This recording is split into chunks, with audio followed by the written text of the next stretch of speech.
Welcome to the NAMM Show 2025 Sessions is here for the 13th year running. Our goal is to enrich, and our goal is to empower the people that come to hear us talk. And one of the things that I really like this microphone because it makes me sound English.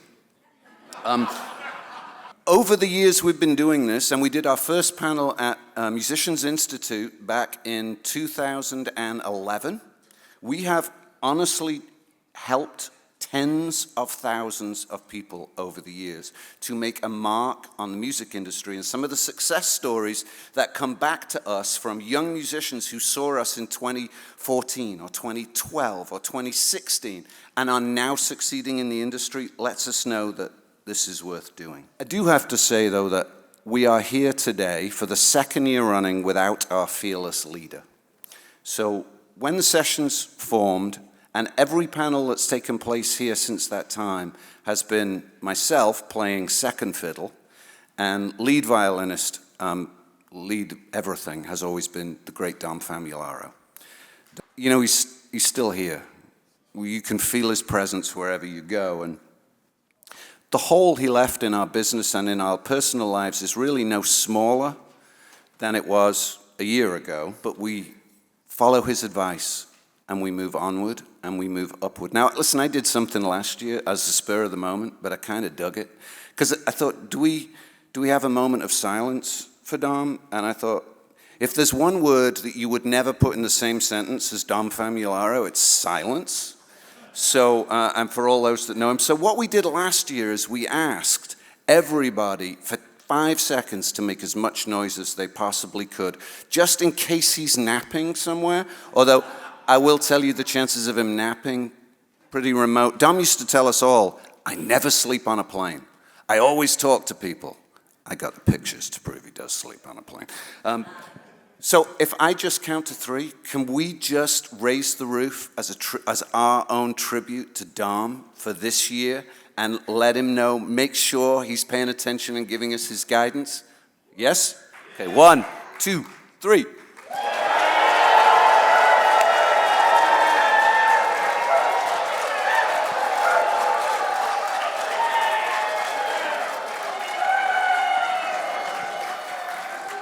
You all are very, very, very beautiful people.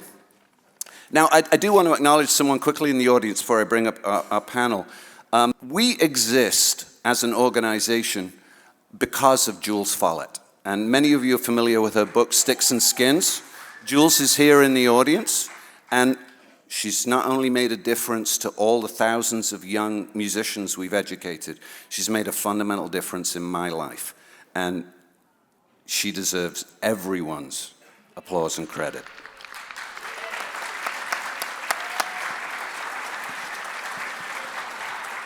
So, as you know, enough about the sessions. We're here to celebrate the life of Quincy Jones. So I thought to myself, as someone that speaks for a living, I should spend 3 or 4 minutes and run through the highlights in Quincy's career.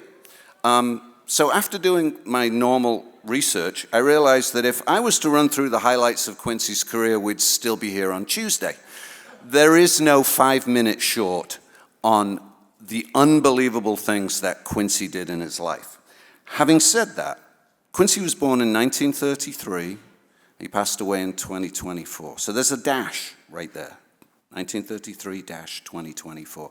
I don't know anyone in our industry whose achievements are so grandiose to not be able to be encaptured in that dash.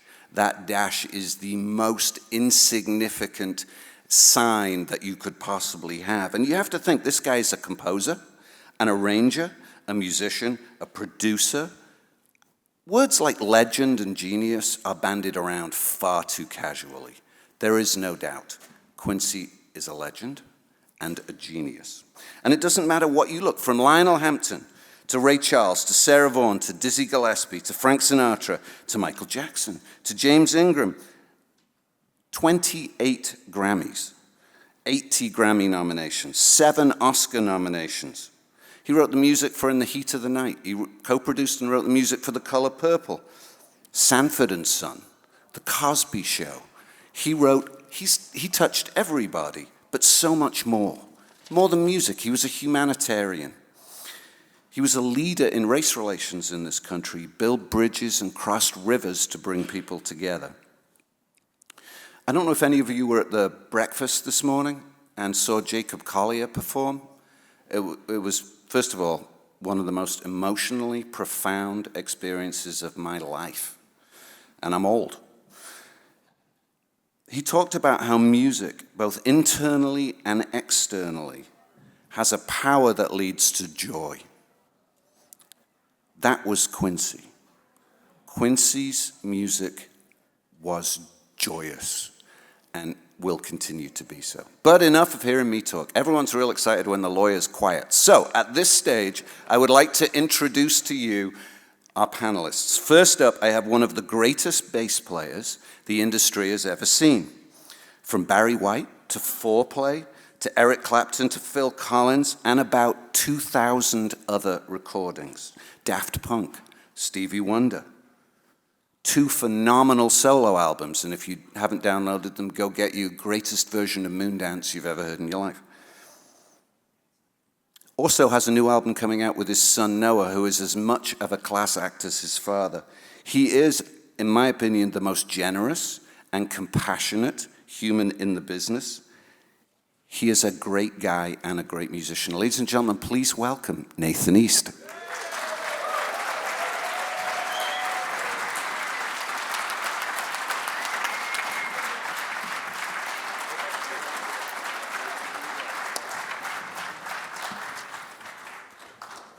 So next, we have a guy, I was just talking to him outside, and I haven't seen him since I was 17 years old. He is a founding member of Toto, a member of the royal family of session musicians in the Los Angeles area, an innovator in synthesizer programming, maybe one of the greatest innovators. And he's also, in my opinion, a purveyor of the greatest synth solo played in modern pop music in the song Rosanna. Ladies and gentlemen, please put it together for the great Steve Porcaro.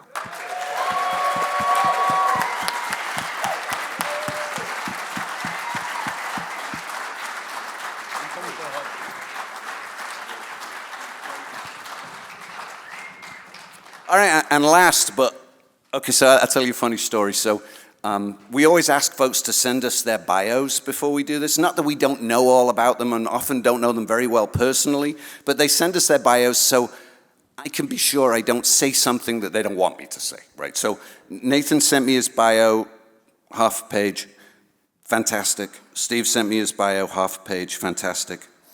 Our next guest, a synthesizer pianist legend in the music business, sent me his bio. Not a single word of fluff anywhere in it, 4.5 pages. Okay, so from Stevie Wonder to Aretha to Ray Charles to Toto to the Jacksons, George Harrison, the list is endless. And since I complimented Steve on his synthesizer solo on Rosanna, I'm also going to tell you the purveyor of the greatest piano solo in modern music. And if you're unfamiliar with this, go download it. And the song is Ruby Baby by Donald Fagen on the Nightfly album. Ladies and gentlemen, Greg Phillinganes.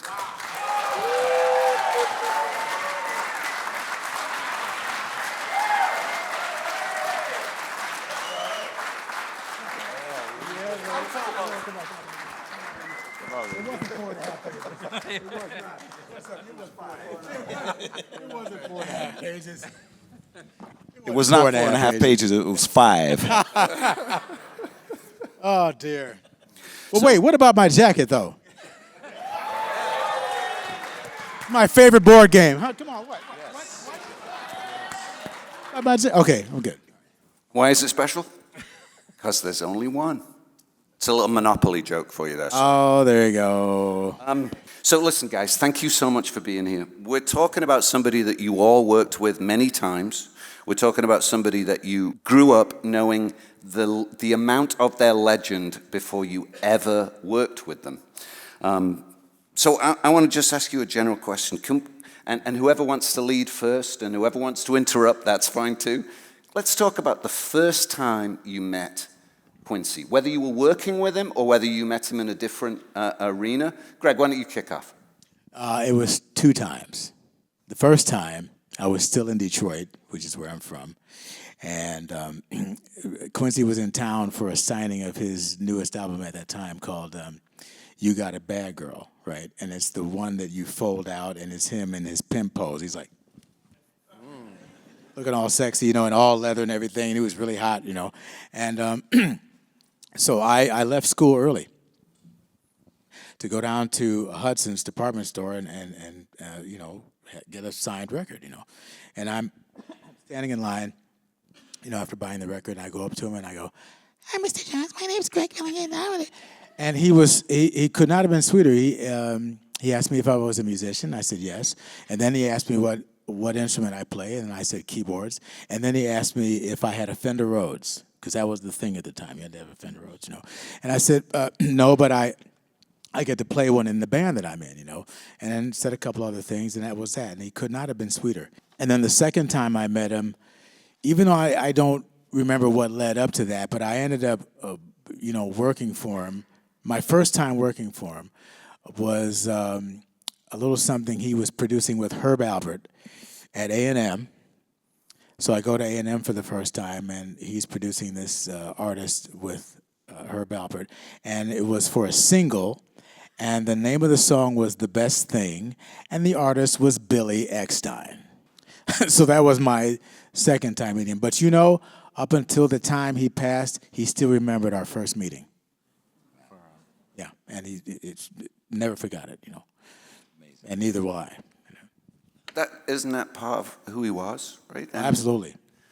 Absolutely.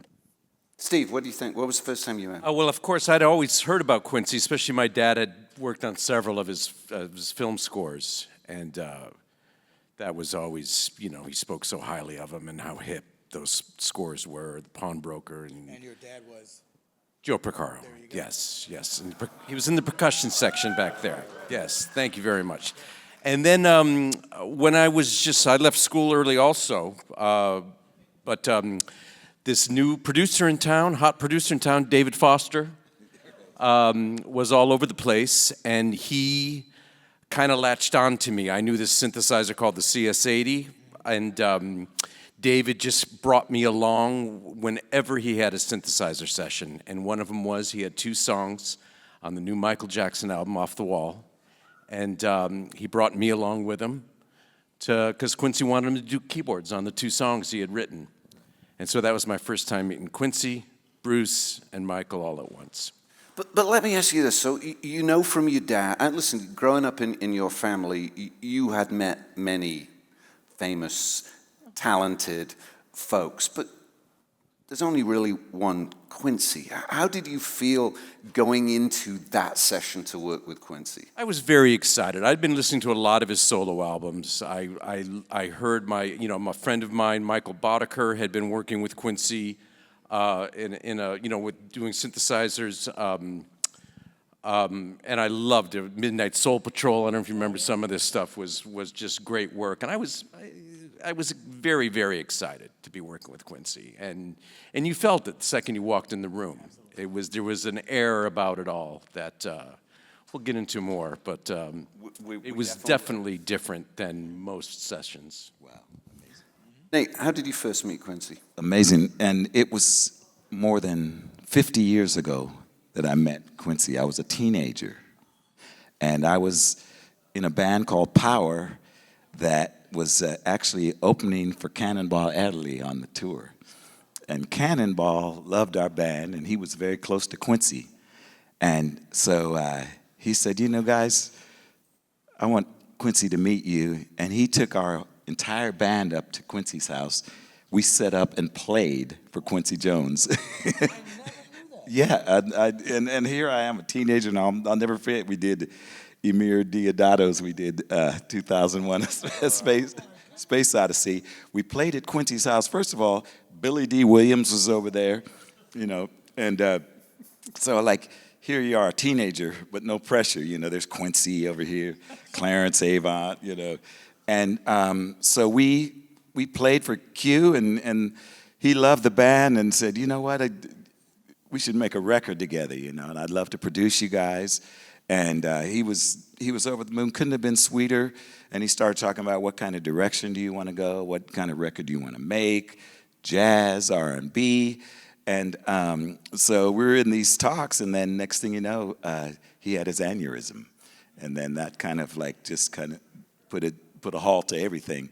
Now then, fast forward many years from that, I get a call, and I'm just about to leave to go on tour with Kenny Loggins, and we're leaving Monday, and Sunday night the phone rings, and it's Quincy, can you come play on an album called Off the Wall? for Michael.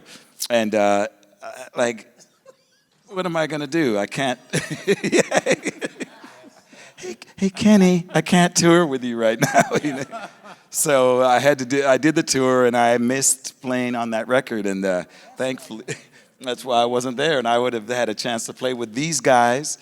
And so thankfully, he called me back to do Bad and Back on the Block and everything like that. So You know, that in itself is a great lesson, right? Because it would have been easy to think, yeah, I'm not doing this Kenny thing. But you promised to do that. You were in it, even when something better, not necessarily better, but something perhaps more that might lead to more comes along. You're a man of your word. well, you know, you learn. Those are important qualities because you know, like we're saying, you know, we still have to be around, and you still have to kind of live to see another day. And this happens to me over and over again. It happened to me last week. Greg called me and asked me to be musical director for the Grammys, and I'm committed to a gig up in Northern California with my son. And he said, well, obviously you can get out of the gig, change it. Hey, the Lakers postpone their games all the time, you know. And I tried, and no, that wasn't going to happen. And Swaps. The thing I love about Nate. Someone else's mic for a second. We'll get to that. The thing I love about Nate is that he exemplifies very important word in humanity, and that word is integrity. It's integrity. You don't go off to the next best thing because you think it's the next best thing. Because had he turned down that event in Claremont, there would have been all kinds of repercussions, and it would have made it not worth it. And he would have actually ended up losing favor on both sides. So as much as I'm going to miss you, I applaud your integrity, because that's what it's about at the end of the day. thank you. That's it's powerful, but musicians with integrity work longer. Absolutely. Integrity goes farther than talent. It does. So here you are. You've finally got that first thing with Quincy. You know the reputation as you're going in. And so this is the only question I'm going to ask, which should get a one-word response. Did he disappoint? No. No, right? Never. Nope. So here's a general question. What makes a producer great? Here, you take one. Can you juggle? Oh, I got two now. Hello. So, Greg, what do you think? I think it's really fantastic. That's unbelievable because that's good. Somebody take here. Somebody take. Thank you. Split personality, by the way. We're all happy to be here. Yeah. Okay, So, sorry. I'll ask you again. General question. Doesn't have to apply to Quincy, just generally. What makes a producer a great producer? You know, for me, it's them knowing what they want. You know, knowing what they want, not wasting anyone's. You know, having a vision, getting to the point. With Quincy, there was something special. It just was. It was always happening. You know, it was always a groove. What was going on in the room was the best party on planet Earth. Absolutely. Right then, you were in the best place you'd ever want to be.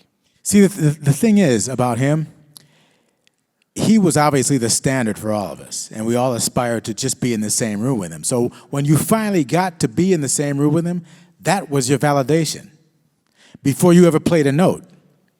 The fact that you were with him automatically validated you.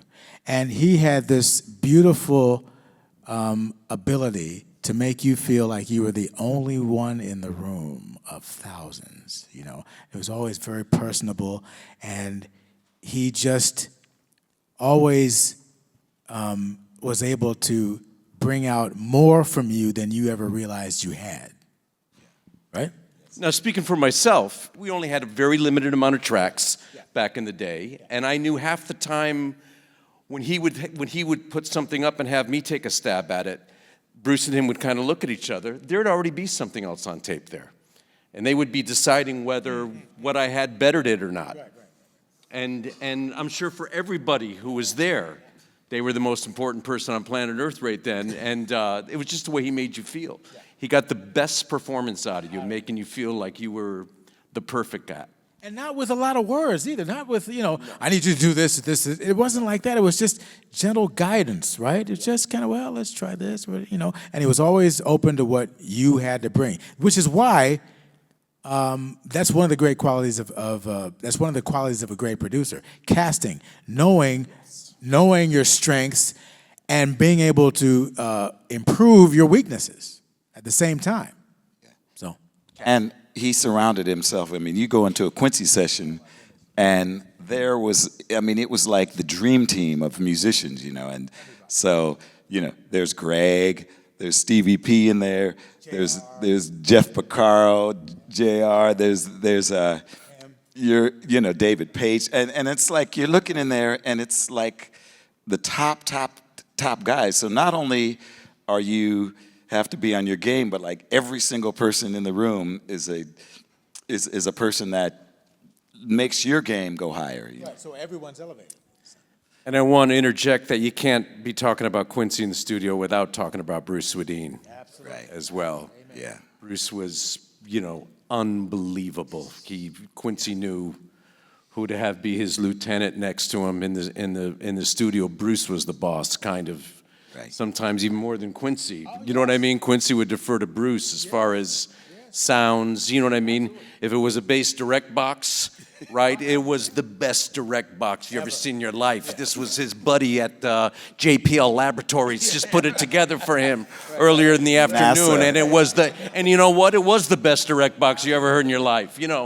And when I would ask him for help with some EQ on something, my buddy George Massenberg just did this at the, They changed out the launch code so he would have time he always had something special that some brilliant friend custom made for him, and Bruce always brought the best stuff to the table. And I'm glad you mentioned, because every great producer needs a great engineer, right? And there's no doubt Bruce was legendary.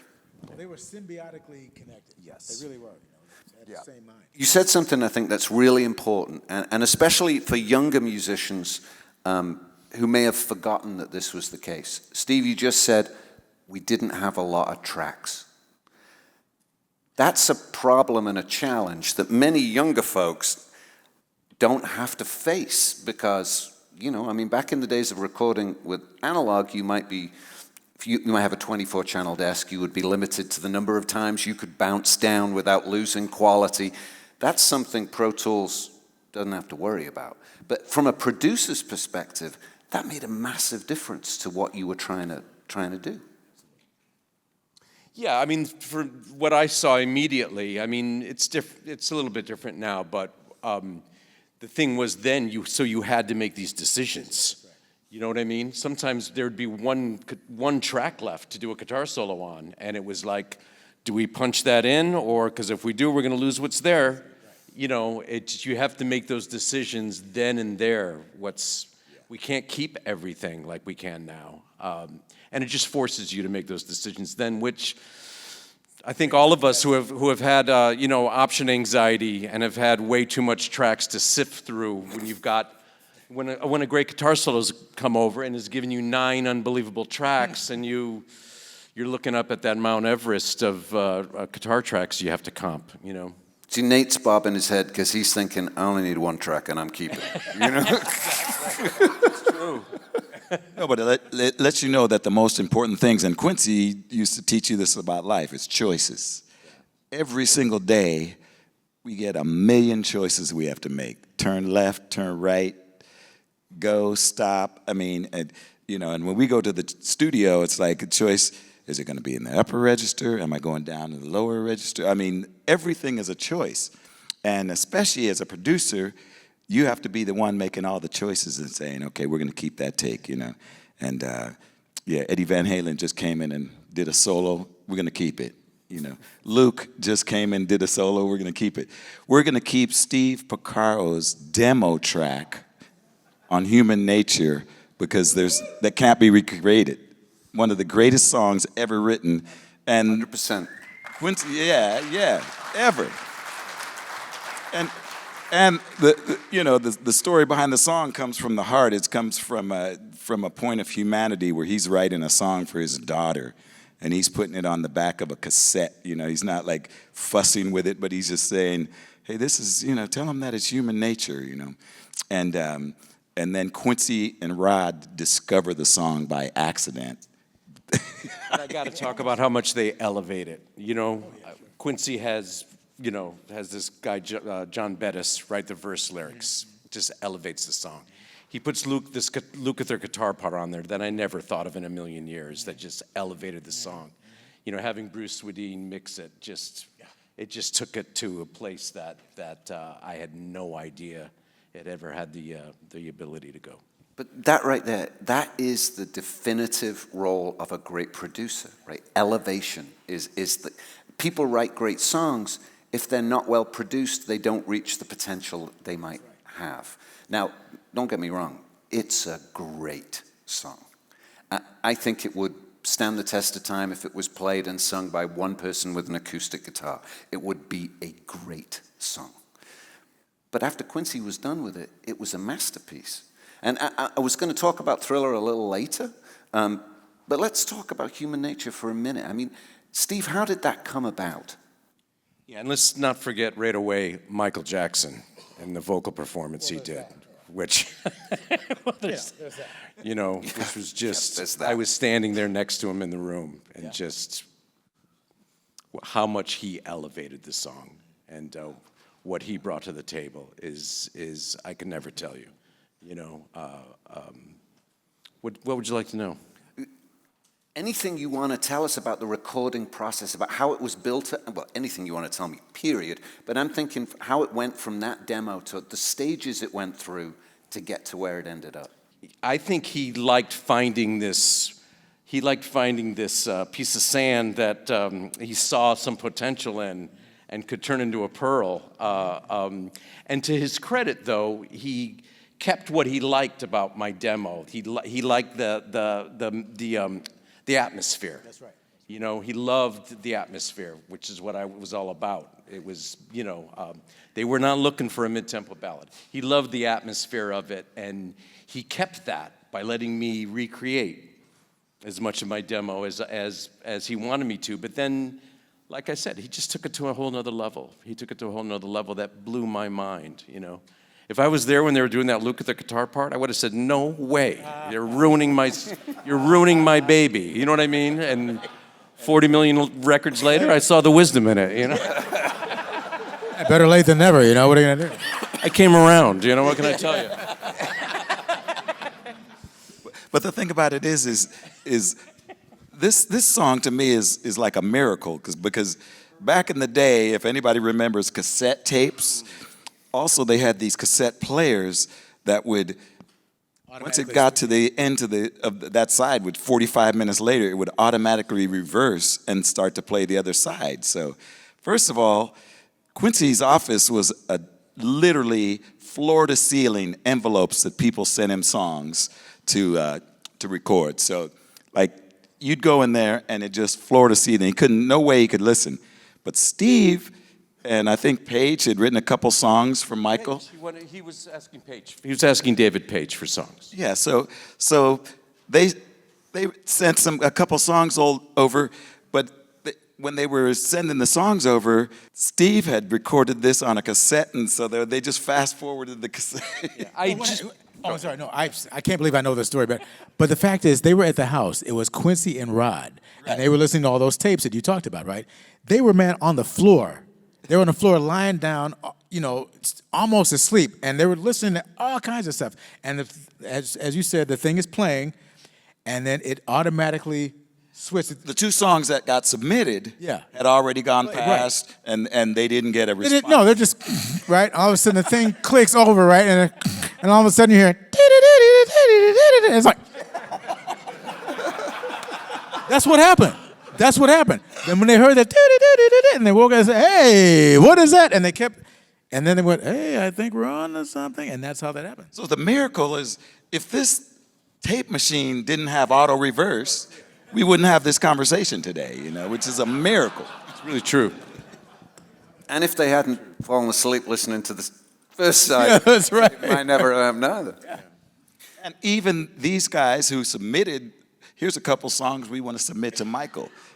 That didn't, but it just happened that you guys were looking for a tape. Oh, use this old tape and just fast forward. Yeah.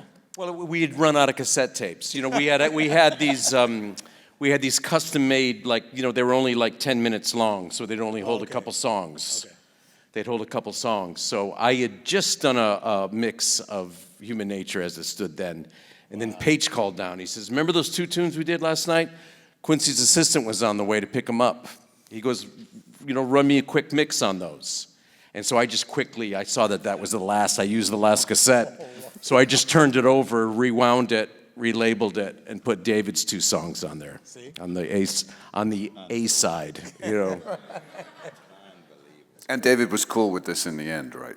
What's that? David was cool with this in the end. He told me the next day I'm in the studio, and David comes walking in. He goes, "I just got off the phone with Quincy." He goes, "He was going on for like a half an hour about this Why song."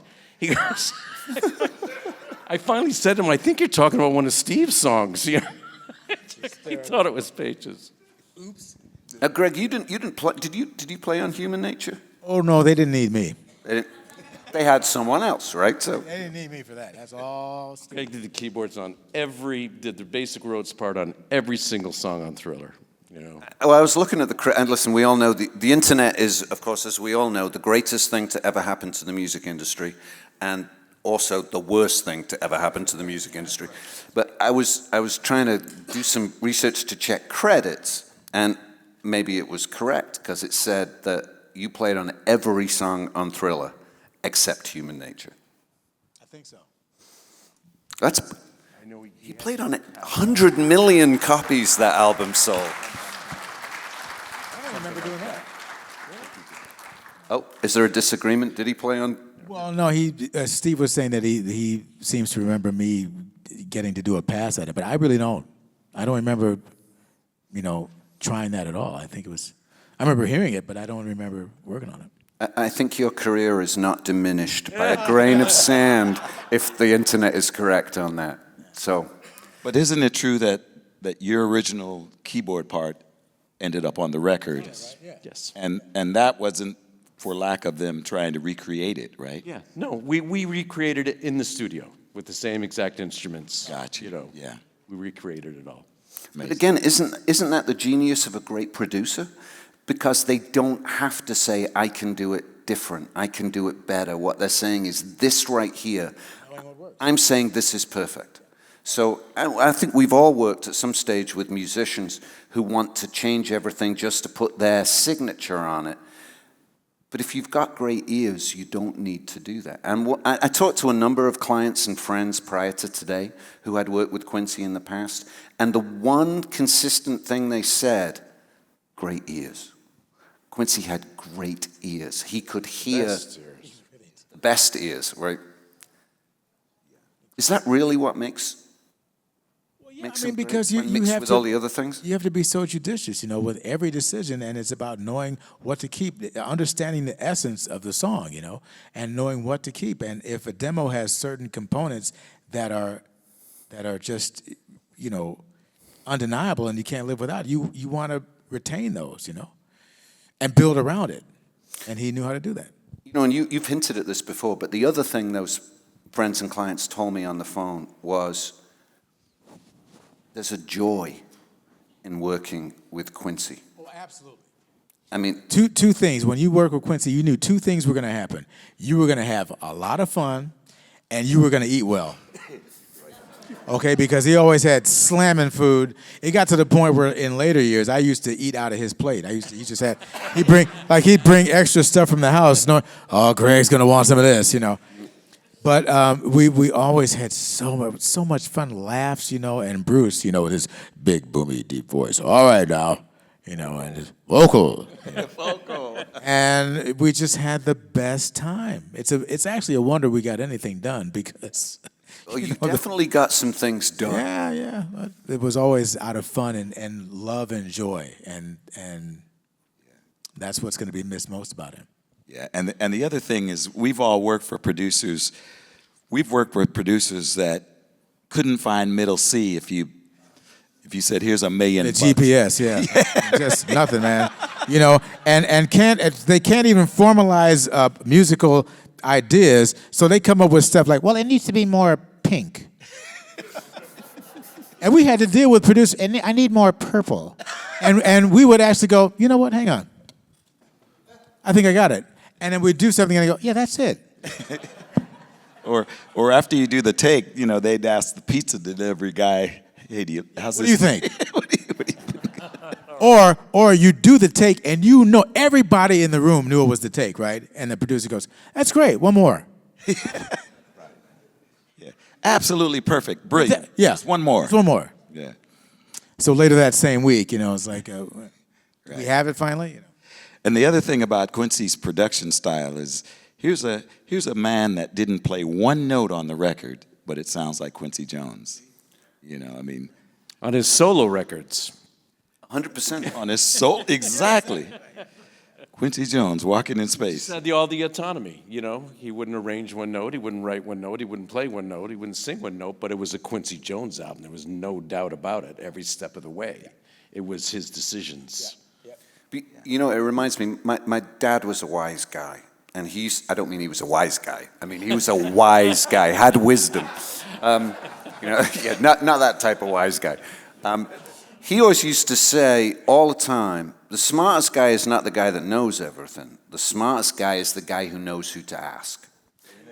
And Quincy knew who to ask. There you go. And you know, you three guys worked with Quincy a ton, but when you talk about the other musicians that you worked with, they're guys that are on the same pedestal as you three. Tell me a little about the other musicians that you worked with Quincy that brought that Quincy experience to everybody. I mean, JR maybe. Yeah, JR, you know, it's about being part of the highest standard, as Nate said, of musicians, you know. And, you know, you've got JR on drums who came from Rufus and Chaka Khan. And Quincy, you know, saw something in him that made him realize he'd be a great addition to the Q crew, as we used to call ourselves. And Paulino da Costa on percussion. I mean, you're not going to find anyone better at a higher level. Jerry Hay, my goodness, who brought those sick killer parts, you know. And the thing I loved about Jerry was that he and his horn section, which by the way was comprised from the band Sea Wind, right? And I remember this distinctly. They would do sessions, man, and they wouldn't sit down and no, they'd be like, and they'd all stand up, man, and do these fiery parts, you know, and they were always just so brilliant. And you feel that on the records, you know. Larry Williams, you know, who played sax. Yes, Kim Hutchcroft. Larry Williams played sax and keys. And Jeff Porcaro, by the way. Well, there's that guy. Yeah. Yeah. Another one. Favorite. Porcaro, yeah. Yeah. So music royalty. Music royalty, man. Paige, you know, Luke, these guys, you know. Basically, Toto was basically That's basically, yeah. making those records. Yeah. There's nothing wrong with that. There's, you know, I mean, Toto, and all three of you have toured and played with Toto. Obviously, Steve was a founder member. That's right. I'm back in the band. Are you back in the band right Yeah, I'm back in the band. That's right. I've been in and out. Every time I think I'm out, they keep pulling me back in. But I'm back now. Back Are they suing you? Wise guys now? Yeah, I think Steve is suing Aren't you me. guys leaving soon? I got to go. We got a flight in a few days. But, yeah. So, Yeah, come on. While planning on talking about Quincy, I didn't want to talk too much about Thriller. Not that, I mean, and I'm not diminishing Thriller at all, you know, I mean, it's an unbelievably fantastic, it sold 100 million copies. But he was so much more than Thriller. And we have to talk a little about We Are the World, just because of where it came from, of what it stood for, and how it came about. Because I can't envision how horrendous that session must have been at times. What can you tell us about the recording of We Are the World? Well, here's the thing. I mean, we recorded, obviously, the tracks separate of the vocals. I was there, and, Paige and all the other wonderful musicians. But it was not horrendous because Quincy's mission, the foundation of his desire to do this was based out of humility. Really, that was his foundation: humility and gratitude. And he emphasized that by putting a sign on the door for all the artists. And we all remember that infamous sign: "Check your ego at the door." And only he could say that, and only he could be respected by everyone else to carry it through, you know. But it started with his humility. So what he's saying is, if I'm humble enough to come in here and do this, then all you guys need to follow suit. And everyone received that and took it as seriously as he did, and that's why it worked. Now, I know you played on it, right? I think with Louis Johnson, is that correct? And I think it's on it. Yeah, I played piano, and who is JR on it? I can't. JR is on it. Overdubs. Yeah. You did some overdubs on it? Steve did the overdubs. Yeah. Beautiful. Paige did synth stuff. You know. So it was a wonderful event. Were you in the studio when the vocals were recorded, though? Because I know the track was done before. No. What happened was we did the track. Well, in the making of it, there's two documentaries. The first one was the official one that was kind of narrated by Jane Fonda. That happened shortly after it was done.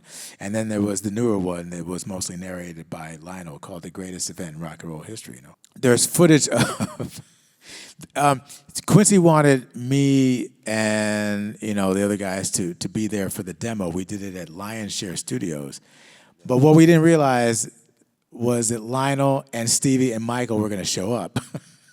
So I'm there at the piano looking all, like I'm 12, and all of a sudden here's Steve, Lionel, and Michael, and all these guys I'd worked with individually, but now they're all standing right next to me at the piano, and I'm like,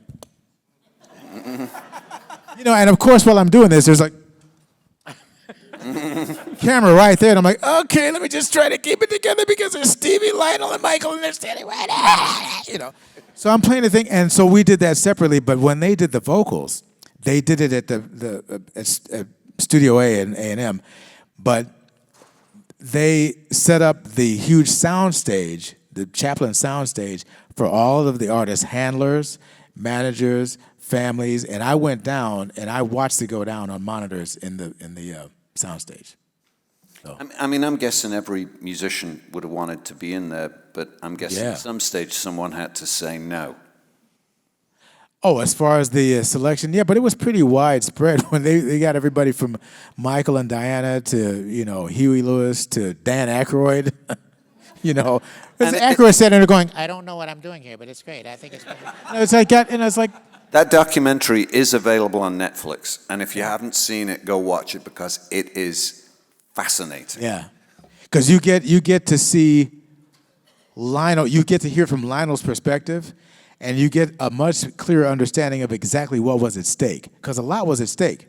They had this secret mission to get all these artists in one room for one opportunity, and they couldn't blow it. They couldn't do it. And so when they finally decided that, well, why don't we just do it the night of the American Music Awards? You don't have to fly anybody in. Everybody's already here. So now it's like, okay, we got to do the show, but where are we going to do the recording? All right, we've chosen the studio. It's A&M, but no one can know. Can you imagine doing that now in the age of Instagram? Honey, everybody would have been, no one would have showed up. And you got people like, Bruce Springsteen who drove in, right? He just drove a car. He's just like, hey, how you doing? I'm here for the thing. And they just show.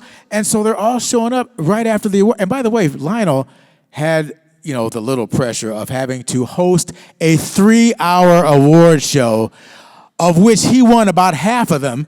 And he couldn't even have time to celebrate because the whole time he's hosting and performing and doing this and that, in the back of his mind is going, shoot, I sure hope these people show up afterwards, man, because they don't know. Man, I got to do this, man. I'm over here. I gotta do thing, man. And all this is going through his head, right? So it really is unbelievable, and that's the perspective you get when you watch this documentary about what he had to deal with. It's really amazing.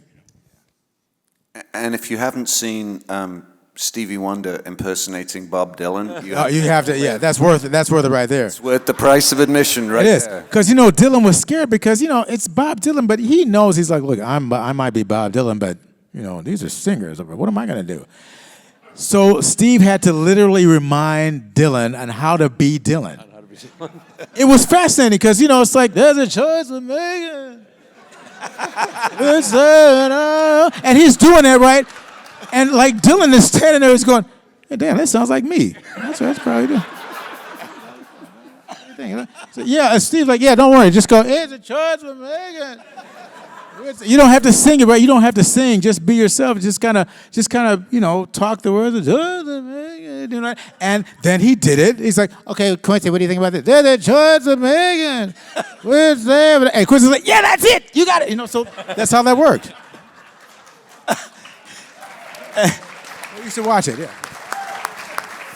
And one of the funniest lines from the film is when Ray Charles had to use the restroom, and Stevie knew where it was. So,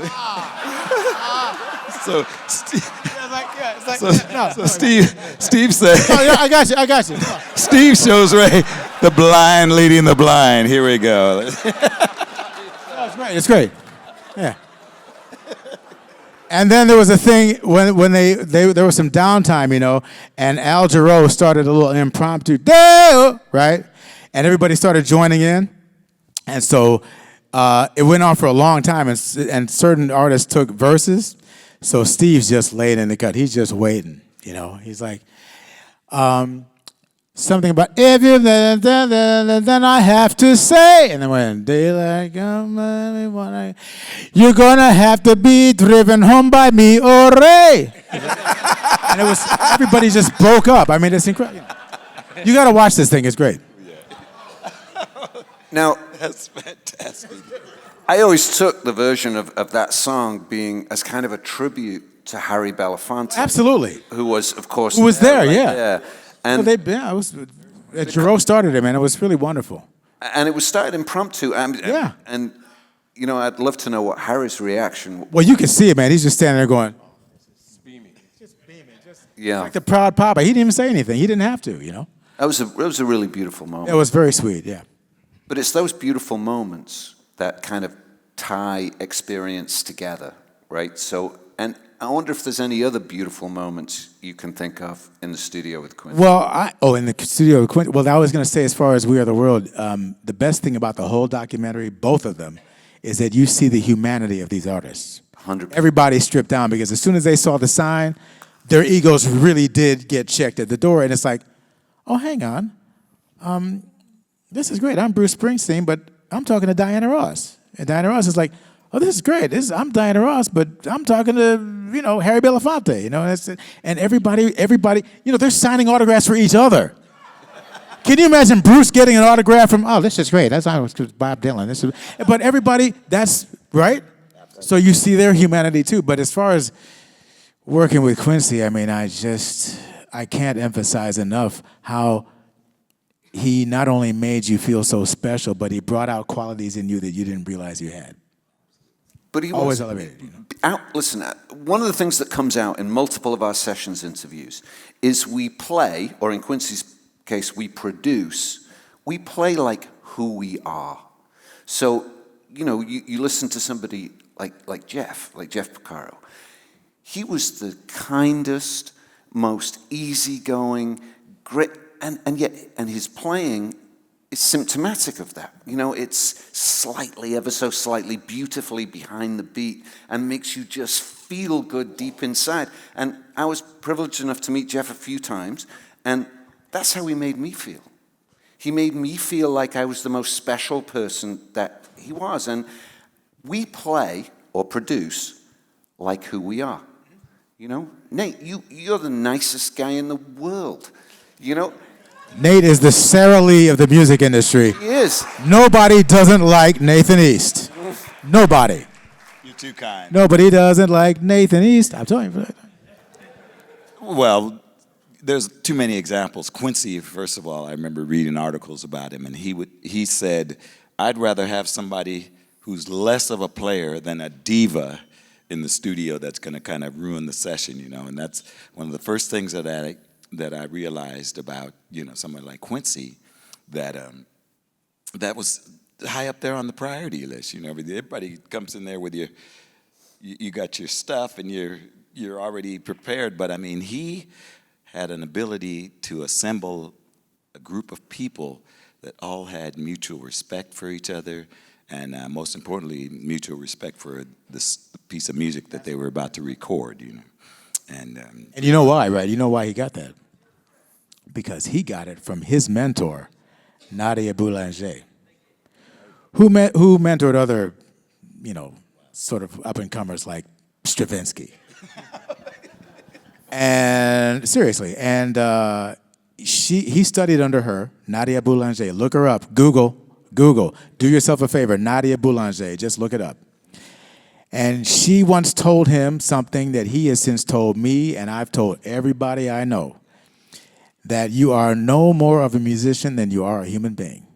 And he took that to heart, and he passed it on to everybody that he works with, and we all follow that same creed, because this is spiritual, man. This is not just a job. We don't play notes, and we're not trying to fluff off for ourselves. This is spiritual. Music comes from God.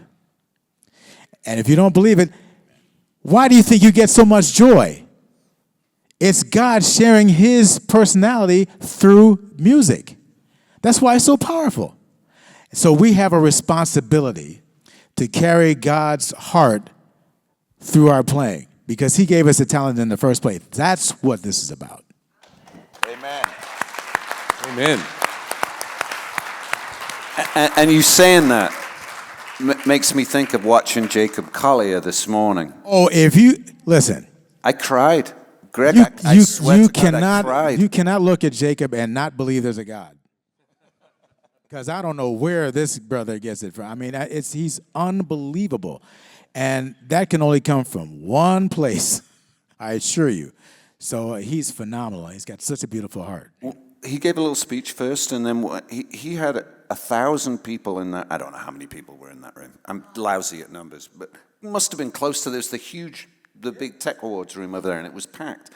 He had the entire room singing in harmony as he just lowered and raised his hand. And I'm watching it, and my eyes are filled. I'm not blubbing, I'm not weeping, but enough to make tears run down my face. And I thought, That's emotional, man. no, I'm 60 years old. I have seen thousands of concerts.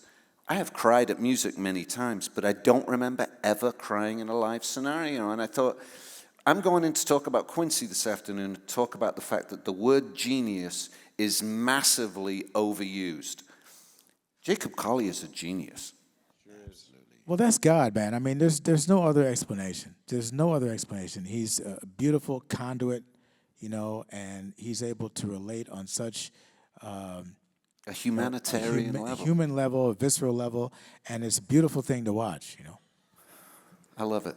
I love it. It was really a moment. And I was thinking about that because literally everybody that I talked to talked about the joy of working with Quincy. And that quote that you just said, we are no less a humanitarian than we are a musician, which I just totally ruined. But that was You're no more of a musician than you are a human being. Okay, that's better. That's better. That's why Quincy is who he is and I'm not. It's perfect. And it's vital. Yeah. And we should all try and do that. So, but let me ask you then a question that kind of builds on that. So, we have all worked in the studio with musicians who can be difficult. No, I'm sure you haven't. No. And there are no difficult musicians, and certainly don't name names because we're all one happy family. But how did Quincy deal with that? Because there's friction between musicians sometimes, and sometimes there's a good. You know what? You get one shot, you might get two, but if you keep screwing up, you're. Because another famous line that he always said was, "There's a train leaving every 15 minutes." No problem, man. No, okay, no problem, honey. You want to act ignorant? Okay, keep going. There's a train leaving every 15 minutes. And the other thing is, he used to say is you can always get the call, but the call back is what lets you know that they were happy with what you did. And by the way, he loves you enough to correct you, because I needed correction at one point. I used to be heinously late for sessions, heinously. And I don't mean 15, 20. I'm talking about like 90, I mean, just crazy stuff. And I walked in ridiculously late one time. I'm like, and he met me at the door, right? And I'm like, hey, Q, what's up? And he went, and he looked at me, and all he said was, double-scale musicians are not late. And I was making double scale at the time, and that was a big deal. Double scale musicians, that meant you were in a higher level, upper echelon of musicians, and I abused the privilege. And he just said those words, and it just got me straight, You ran a tight ship. Yeah. I mean, I was actually at a session once, and they were waiting for Greg. He came in, it was about 90 minutes late, and he came running in. Everybody, okay, great, he's here. He said, guys, I'm just down the street finishing a take. I'll be right back. Yeah, at Schnee's. But the thing about it is, when you got a guy as crazy, incredible as Greg, like everybody wants him. So what does he do? He takes every session.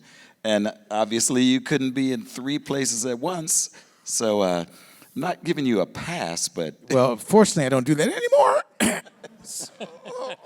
That's just because there aren't any sessions left, Greg. Oh, thanks. Quincy could redirect people. He could put them where they were supposed to go if they would. But did you ever have any situations where there was that much of a dispute in the studio, or was it just because working with Quincy was such an upper echelon to reach that people didn't really misbehave? I mostly saw people on their best behavior around Quincy, for the most part. I didn't envy him having to deal with some of the artists. There were certain artists that'll remain unmentioned right now. Not the ones not the top ones that come to mind, but some that he would work with, I know he had a difficult time with, because I'd hear about it. I'd hear about what a rough time they were giving him about certain issues and dealing with management and the kind of lyrics they wanted to sing or not, just all kinds of stuff that he'd have to deal with. That's the other part of being a producer, it's not all fun and games in the studio. You're dealing with record companies, you're dealing with budgets, you're dealing with management, you're dealing with some temperamental artists and stuff. We Are the World, everyone, believe me, was on their best behavior. I think, because just to what Greg said, with everyone else that was in the room, nobody was going to stand out as even try to be a prima donna in that situation. But boy, did some people rise to the occasion. Absolutely. Listening to Huey Lewis nailed that part. I know, right? Yeah. Then listening to Huey Lewis having to sing a harmony that he had never worked out before in front of Ray Charles and Stevie Wonder. Listening to Daryl Hall with his one tiny line that is absolutely perfect. Y'all should be very proud. Y'all should be very proud. Honored. Can I say one thing? I just want to say, I forgot when it was. I forgot exactly what session it was. I did a session with Quincy, and the next day I ran into Michael Boddicker. And I teased him. I made some stupid joke about him not being on the session and me being on it. And I remember him kind of giving me this bemused look, like he did often.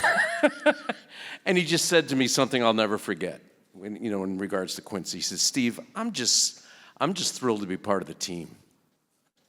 And that just kind of stuck with me as far as Quincy went. I just was always thrilled to be part of the team. You know what I mean? I knew there were a bunch of other guys he would work with or whatever, but I knew I was in the, in the rotation. Thank you, Nathan. On the bench. You know what I mean? Absolutely, and it was a thrill. On the bench for Quincy's pretty cool, though, really. You know, it's not. Let's talk for a little bit. So, Quincy grew up playing jazz. You know, whether it was with Lionel Hampton, and I know that he was first offered a place with Lionel Hampton when he was 15. Didn't take it until he was 18. But then going through, you know, his jazz experience,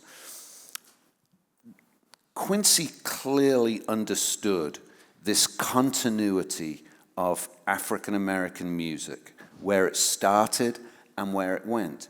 But it was much more than an understanding, because he guided it. And taking that from that jazz sensibility all the way up through rap. Did he ever talk about that journey of African American music? Oh yeah, many times he talked about the origins. You know, he would talk about the origins and of music, and the fact that nothing really is original. Because I remember in an interview in his latest doc that his daughter Rashida did. You know, he's talking with Kendrick Lamar. You know, he says, "Where do you think rap came from?" And Kendrick is like, "Oh man, the Bronx." He's like, "Nah, baby, Africa." They were doing that. You know, that's how they communicated. You know, so just the far-reaching influences of African music as it permeated all the other, you know, continents and countries of the world, and genres, exactly. And you know, he would say, you know, from bebop to hip hop to laptop, you know, it cover everything, you know. So he understood that, and his education in jazz, of course, enhanced everything else he did musically, because it spilled over into his compositions for scores, and it made it seem like pop music was not so hard. Because he actually said, you know, when he got the gig as VP at Mercury Records, you know, they said, "Oh, we want you to do a pop record." He's like, "Well, pop music isn't so hard." You know, I was like, "Okay, we'll do something." So, "It's my party and I cry if I want." That was his first pop hit. So I guess he proved that. But yeah. Sometimes harder to write a 3-minute pop song than it is to write anything else. You know what? It's all hard. It's all hard, man. It's not. If it were that easy, everybody'd be doing it, you know. But there's a science to that, you know. There's a science to writing pop hits. There's a science to being a great jazz musician and interpreting music from a jazz perspective. It's all, you know.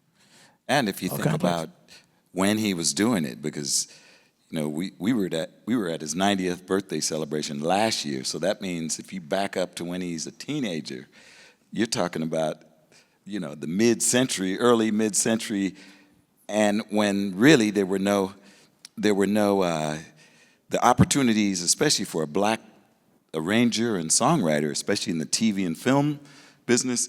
And I remember Henry Mancini kind of had to vouch for Quincy when he got some of his first gigs working with Paramount and these executives, and they said, "Hey, what about this guy, Quincy?" And there's Henry Mancini saying, "Absolutely." And then the guy says, "Well, can a black person write for movies?" And Henry actually said, "Of course." You know, it's like, what are you, nuts? You know, but that's the kind of validation that he needed, which is why we stand on his shoulders. But music doesn't exist outside of the cultural environment from which it arises. Right? I mean, it comes from what was going. There's a reason why the music from the 60s sounds like it does. Yeah. There's a reason why the music from the 50s sounds like it does. And, you know, I know Quincy was the first African-American musician to be appointed to the head of governmental agency related to forwarding the arts. And that was shortly after World War II, you know? And then from being the first African-American executive to have a senior position at a record company. And all the time, there's this guy that's got this incredible jazz knowledge and sensibility and an attachment to where he came from. And so that leads me to the Back in the Block album.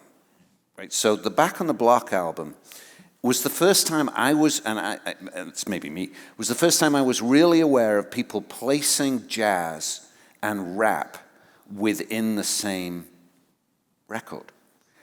I would agree with that, because I was just thinking about that recently, and the fact that he had, Melly Mel, Ice-T, Kumo D, Big Daddy Kane. doing Big Daddy Kane doing this thing, and by the way, Rod Temperton wrote the title track. You know that. Yep. He wrote Back on the Block, right? So you got all these hip hoppers, but guess who's soloing in the Vamp? Joe Zawinul. Yeah. Joe Zawinul from Weather Report is killing it in the Vamp of Back on the Block. Absolutely. You know how I know? Well, first of all, I know he did the recording, but we also recreated it live for an Arsenio Hall show, and I was there, and Joe was there too. Really? He was like, "Yeah, man, Back on the Block." It was fantastic. Wow. We got to hit with Zawinul. It was incredible. Unbelievable. Yeah. Well, I read an interview with Quincy from a long time ago where he tried to draw a parallel between the improvisation of bebop, what Dizzy Gillespie was doing and what Charlie Parker was doing, and saying it's a direct line to the improvisation by freeform rappers. Absolutely. Absolutely, because it takes that kind of technique and ability to understand phrasing. And listen, first of all, there's good and bad everything. I mean, I don't love all rap, but there is some rap that is incredible. And they do things with words that I could never imagine doing. But I can think of ways musically as I play keyboards that, to kind of emulate that. And they would probably think that's just as fascinating. But it's fascinating on both ends, the fact that they can do what they do with words, But it's visionary to see that. No, absolutely, yes, to understand that, the way Quincy did, yeah. And all three of you played on Back on the Block, right? Yeah, are you on it? Absolutely. Yeah. It's a great record. If y'all don't have it, go get it. But there's a and I want you to tell me if this is true or not, if you know. So I'm going to share this interview that I read many years ago that I went to try and find, and I can't find. So I'm left with a dilemma. Either it doesn't exist, or somehow in my memory over time I made it up. So I don't think it's the latter. I'm pretty sure it's correct. So there's a song on that record called Jazz Corner of the World, where Quincy got various rappers to do a short verse introducing famous jazz folks. So he introduces Sarah Vaughan, George Benson, and others, and they have to do a little thing. The interview I wrote said he gave these guys 5 minutes. This is bebop. Here's your solo. You're introducing George Benson. You got 5 minutes. We're taking it. No redos. I can't say that I know that to be true, but I absolutely would not be surprised. It probably is true. I'm pretty sure. And one of the things that makes me think it's true, and I was saying this to Nate before, is I think it's Big Daddy Kane mispronounces Dizzy Gillespie's name in the introduction. And I know for a fact Quincy noticed it. Right? It's not like Quincy it blew past him. And it's still there. Is that the part where he goes, first name Dizzy, last name Gillespie?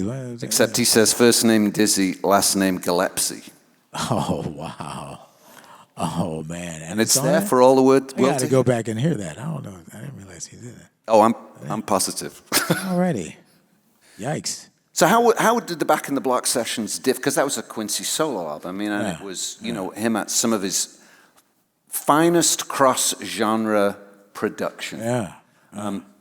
How were the sessions for Back on the Block? Because that was a longer session, right? It took him longer to do that record. Yeah, I'm a little foggy on the process on that because, there was that and there was also Q's Juke Joint. So, Yep. You know what I mean? So I can't, I don't know. They were great. That's all I know. And I just did synth dates long after, long after the fact, And he'd go, here we go again, Poco. It's like painting a 747 with a toothbrush. Yeah.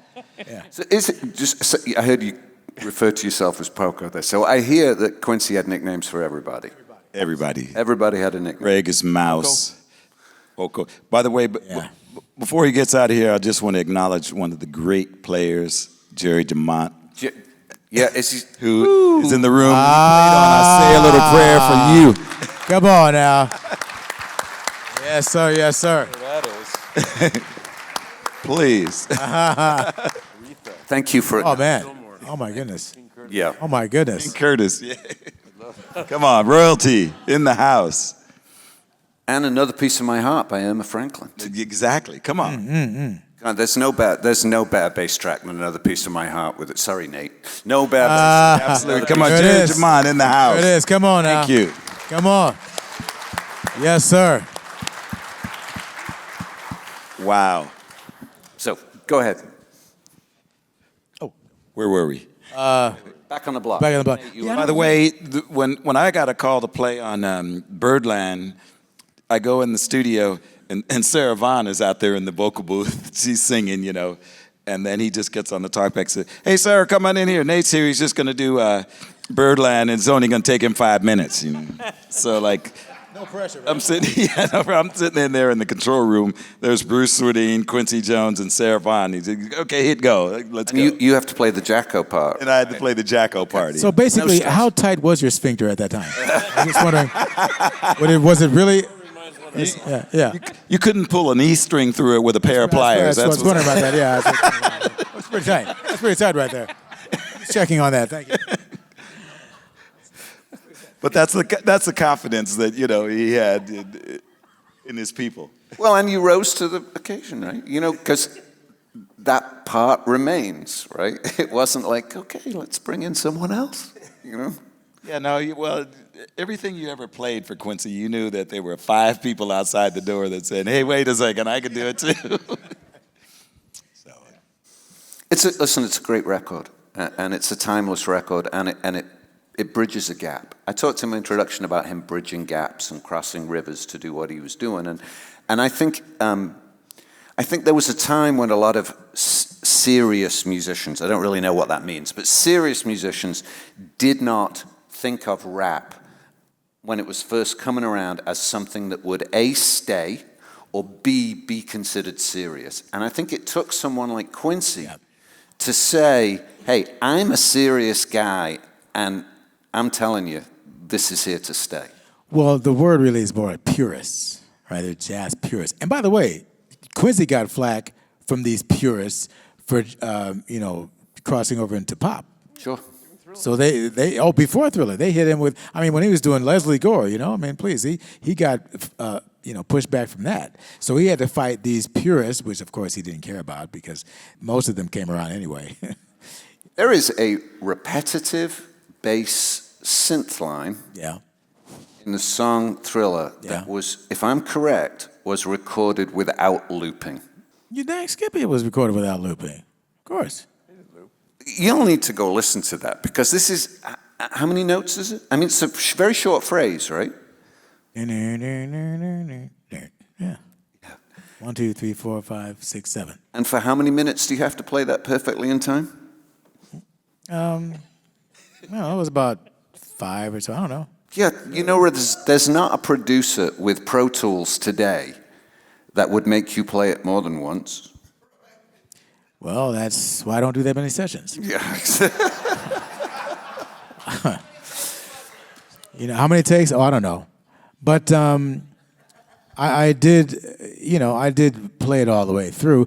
And by the way, there's a joy in that.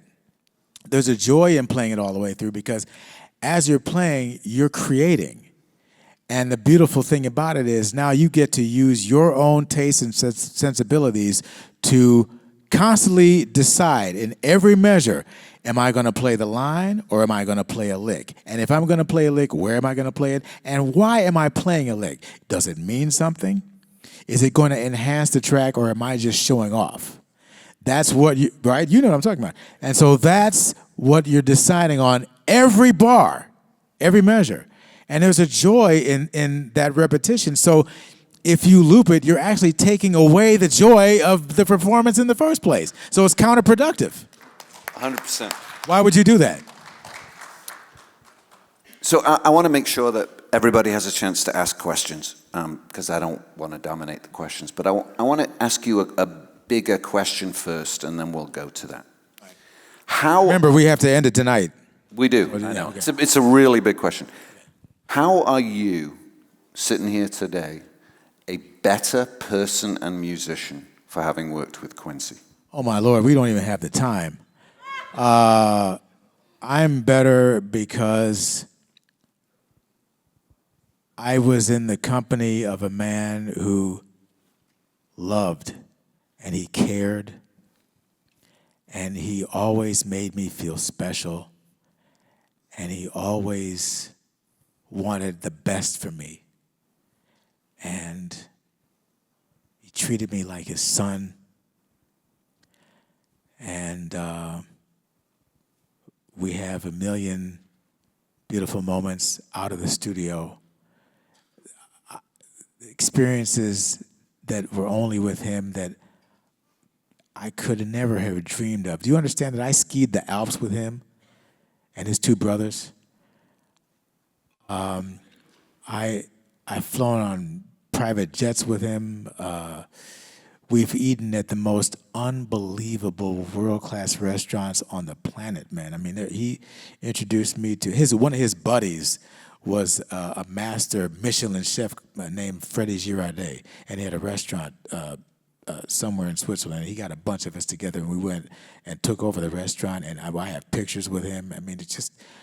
I met so many people, even outside of business through. I met Roger Moore through him. I met Robert Goulet. He was a buddy. I met all kinds of people, and you have to remember, this is a guy who also hung out with Picasso. Yeah. So the same hands and arms that touched Picasso and Miles and Duke and Basie. Oh, I met Basie with him. I met Oscar Peterson. The same hands and arms that touched those people. Sarah Vaughan, Ella Fitzgerald, Frank. The same hands and arms that touched those people have touched me. You understand how deep that is? And I'm a changed man, you know. I'm a better man because of my friendship with him. Come on.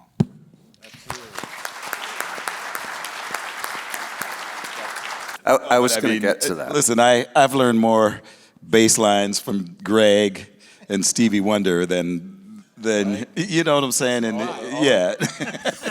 All of us. And the things I've learned most from Quincy have nothing to do with music, but they have more to do about how you treat people and how you treat life, you know, and reverence for life. And Quincy used to always say, you know, if you're quiet long enough, you can hear God's whispers, you know. So he had so many pearls of wisdom, sure. And he'd say, God gave us 2 ears and 1 mouth so that we can listen more than we speak, you know. And if you're around Quincy long enough, he just gives you life lessons. And to this day, I'm just completely, you know, blessed to have known him, you know. Steve, same question? Yeah, he just, overall, first of all, he showed us all where the bar was, you know, in life and in music, and, you know. It was way up there. It was way up there. You know, you were talking about rap at first. I was completely dismissive, I admit it. I can speak of some other genres that not only me, but my circle of friends and my bandmates, genres that we were completely dismissive of. And even things that came out of them we'd be dismissive of because they weren't at a musical level that we you know, aspired to be at. But then there'd be a band like The Police that would come out, and all of a sudden there were these great songs and great musicianship, and they were totally inspired by these bands that we dismissed. And it just taught me to start being a little more open-minded and not be so dismissive. And that's one thing Quincy taught me big time, because I was very dismissive of rap at first. It just life lessons, like the guys say. There were more life lessons in, you know what I mean, in one session than you'd have the rest of the year. Right. You know, and that basic just showing us where the bar was production-wise and how to run a session and really, you know, how to, you know, we were real young. My bandmates and I were real young, and we were successful kind of early on, and we were a little full of ourselves. And he kind of taught us to try and pace ourselves and get over ourselves. You know what I mean? A little bit. And having learned those lessons, which it's beautiful to see how consistent it is, right? So that lets you realize that, you know, this is how Quincy was in what he did. Doesn't that fill you with a great responsibility going forward? Absolutely. Yep. Like I said earlier, we stand on his shoulders, and so it's our responsibility to you know, pay that forward. You know. And I don't know about you guys, but Quincy rarely ever told you what to play. Exactly. Like he didn't say, "Oh, okay, I need you to." He let you be you. He let you play, and he trusted your sensibilities, which exactly gave you a little more confidence as well, you know. And again, like you say, if you're in there and you're not only not on the bench, but you're out there on the field, you know, that just made you just go, okay, cool, I think I can hang with this, you know. And I mean, he rarely said what to play, but one time we were going into the second verse of a song, and he just came and whispered around. He said, before you go to the second verse, just like put a little pickup in and drop it in the second. I'm going, why didn't I think of that, you know? But he was just that brilliant, and the little things like that became huge, you know. Well, to your point, while he would rarely tell you what to play. Every once in a while he'd tell you to do something that you were not prepared to do, that you didn't expect, you know, and he'd hit you with it, and you're like, and the best example I can think of, we were in Montreux, Switzerland, and he called me over to him and he said, yeah, I want you to do Moody's Mood for Love. I went, oh, great, no problem. Got it, no problem, you know, because I had played it, I recorded it twice, you know, once on one of Quincy's solo records and another time on George Benson's record, you know. So I'm like, oh, yeah, fine, I got it, no problem, man. He says, no, I want you to do it. I said, yeah, great, no problem. He says, no, I want you to sing it. I went, you want me to do what? I want you to sing it. He said, but it's okay, don't worry about it. You'll be singing with Patty Austin. You want me to sing Moody? There I go, with Patty Austin? He's like, yeah, but don't worry, it'll be fine because you'll have Take 6 as your background. Hold it, I'm gonna be singing Moody's Mood for Love with Patty Austin as a duet, and Take 6 is over here. Yeah, no, it's fine, no problem, but at least it'll be in high def. In Montreux, Switzerland, live, you want me to do it? He said, yeah, no problem. Don't you know I went out there and the first thing, there I go, there I go, there I go, there I go. And I'm doing it with Patty Austin and Take 6, and it was marvelous. But you talk about a tight sphincter, I was like, there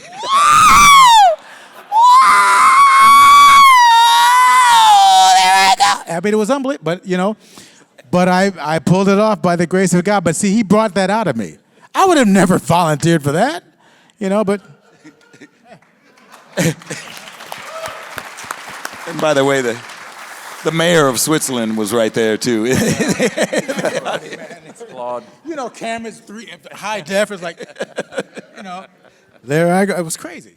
This is really the difficult question, right? So now you have been privileged enough, through your own talent, I'm not suggesting by luck, you have been privileged enough to learn all these lessons, to put this joy into the world through working with Quincy. But what the sessions do, right? We try to take the knowledge and wisdom of those people that have it and impart it to musicians who haven't got there yet. So if you take all those experiences of Quincy, both humanitarian and musical, and I was to ask you, you have one piece of advice to give the future generation of musicians based on your experiences, what's that one piece of advice you would give? Respect the music you're playing, whatever it is, and maintain your integrity. I would say whatever separates you as a musician, whatever makes you unique, don't compare yourself to everyone else. If I tried to be like him, I'd be a bad impression of him. I just finally figured out, and Quincy really helped me realize that too, is just be the best version of myself I could be. and exploit the hell out of it. Go for the you-know-whats with what it is I do good. That's beautiful. And the last thing is, this sums it up in one word: listen. Listen to everything, you know. Yeah, listen. Listen more than you speak. Listen more than you play. When I've gone to do seminars and room full of 200 bass players, all way better than me, you know, the thing that I noticed too is everybody wants to play and they want to have the conversation with what they practiced in their room, and they come down and they got their lick or whatever. Everything they ever learned in their entire life in 4 bars. But you wouldn't practice what you're going to say if we're going to have a conversation if you don't even know what they're going to say, you know. So you have to listen to what's going on around you, and then you're influenced by that, and that'll guide you what to speak or what to play. And that's something I think a lot of our younger musicians, as I scroll, could learn to do, is just listen. And play for the song, right?